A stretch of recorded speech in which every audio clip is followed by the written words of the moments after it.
Hello అండి, hi, నమస్తే, welcome back to our channel kitchen radio. ఈరోజు రెసిపీ ఏంటంటే బీరకాయ ఎగ్ కర్రీ అండి. దానికి కావాల్సిన పదార్థాలు బీరకాయ, ఆనియన్, పచ్చిమిర్చి, ఎగ్స్. ముందుగా ప్యాన్ తీసుకొని ప్యాన్లో సరిపడా నూనె వేయండి. దాంట్లో జీలకర్ర, ఆవాలు, ఆ తర్వాత పచ్చిమిర్చి వేసి వేపండి. ఉల్లిపాయలు కూడా వేయండి.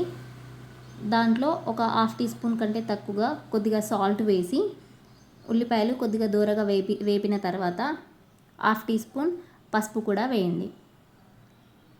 ఒక నిమిషం పాటు కదిపిన తర్వాత ఒక హాఫ్ టీ స్పూన్ దగ్గర హాఫ్ టీ స్పూన్ కంటే కొంచెం ఎక్కువగా అల్లం వెల్లుల్లి పేస్ట్ వేసి ఆ పచ్చివాసన పోయే వరకు కదుపుతూ ఉండండి. ఆ తర్వాత బీరకాయలు కూడా వేసేయండి. బీరకాయలు మొత్తం వేసేసిన తర్వాత నెమ్మదిగా బీరకాయలు పైకి కిందికి కలిసేలాగా మొత్తంగా కలపండి. మూత పెట్టి ఒక 2 నిమిషాల తర్వాత ఓపెన్ చేసి చూడండి. కొద్దిగా దాంట్లో సాల్ట్ వేయండి. సాల్ట్ వేస్తే తొందరగా ఉడుకుతుంది. ఏ కర్రీ అయినా కూడా సాల్ట్ వేయండి. కర్రీ ఎప్పుడైనా కూడా మూత పెట్టి వండండి, లేకపోతే అడుగంటే అవకాశం ఉంటుంది. ఒక 2 నిమిషాల తర్వాత చూడండి, బీరకాయ ఉడికిపోయింది. దీంట్లో ఇప్పుడు ఒక 1.5 స్పూన్ వరకు కారం వేద్దాము. ఈ ప్రాసెస్ అంతా కూడా సిమ్లో పెట్టి చేయండి, లేదంటే అడుగంటిపోతుంది. కారం వేసాం కదా, అడుగంటుతుంది. సిమ్లో పెట్టి మొత్తం కర్రీని కదిపి మళ్ళీ ఒకసారి మూత పెట్టుకోండి. ఒక 2 నిమిషాల తర్వాత కారం అంతా కూడా బాగా కలిసిపోతుంది. ఆ తర్వాత ఇప్పుడు ఎగ్స్ వేసుకుందాము.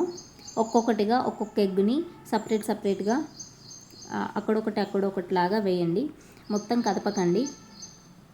ఎగ్స్ ఎలా అంటే మొత్తం కదిపేలాగా ఉంటే బాగుండదు. ఎగ్స్ పీసెస్ లాగానే కొద్దిగా కొంతమంది అలాగే ఇష్టపడతారు, అలాగే వేయండి. ఇప్పుడు మూత పెట్టి కొద్దిగా వాటర్ వేయండి మూత మీద. ఆ తర్వాత 2 నిమిషాలు అయిన తర్వాత ఎగ్స్ కింద అడుగంటకుండా నెమ్మదిగా తిప్పి వేయండి. ఆ ఎగ్స్ని నెమ్మదిగా జాగ్రత్తగా అడుగంటనివ్వకుండా తిప్పివేయండి. ఆ తర్వాత 2 నిమిషాలు అయిన తర్వాత దాంట్లో మసాలా అండ్ అలాగే ఎగ్స్ వేసాక ఉప్పు వేయలేదు కదా, కొద్దిగా పించ్ ఆఫ్ సాల్ట్ వేసి మళ్ళీ ఆ మూత పెట్టేసేయండి.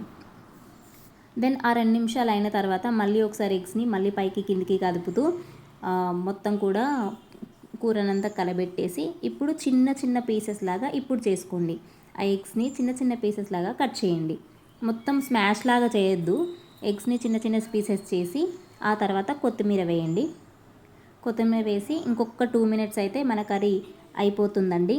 ఒక్క 2 మినిట్స్ తర్వాత కొద్దిగా మసాలా, ఆ కొత్తిమీర అంతా కదిపిన తర్వాత కర్రీ రెడీ అవుతుంది. చూడండి ఎంత బాగా వచ్చిందో బీరకాయ అండ్ ఎగ్ కర్రీ. ఈ వీడియో కనుక నచ్చినట్లయితే please do like, share and comment and subscribe to our channel. Thank you.